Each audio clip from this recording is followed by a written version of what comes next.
historically used in Europe. One involves the retention by the government of a small share, so not a controlling share, let's say 2, 5%, 1%, and then the idea that these powers are attached to this small share.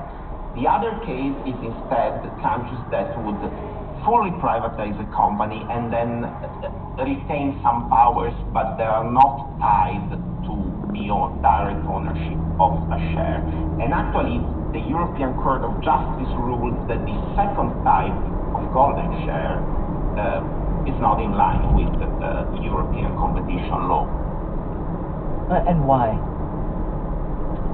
Well, because, but this is a European specificity. It was considered a distortion of the free competition on the European market. You know, in Europe, there's this multi-level system where countries and their companies compete in a single market, but then there's a quasi-government that is the Commission, but then each government remains sovereign.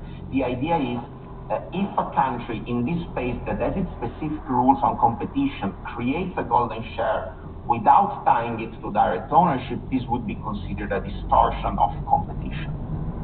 Oh, interesting. A distortion. Okay. Talk about how do you respond to that in terms of if in certain cases the European courts have seen it as the non-economic ownership as a distortion of competition. I mean, wouldn't that kind of in a broad sense apply here in the United States too?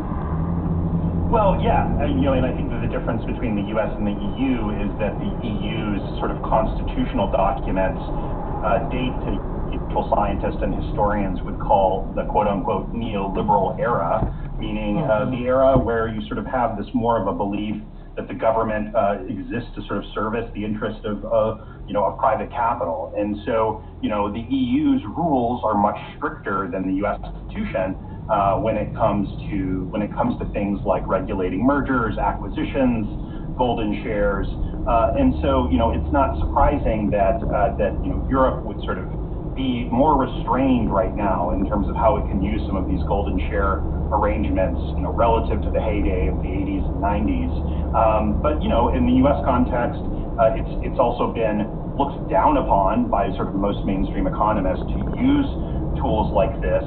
Just the major difference is that our legal regime allows it to happen, while in the EU it's more restricted these days. Yeah, I mean, to your point, Todd, again, I'm just looking at the pages of the Wall Street Journal's opinion section, and Andy Kessler there wrote that, he calls this straight up nationalization. I mean,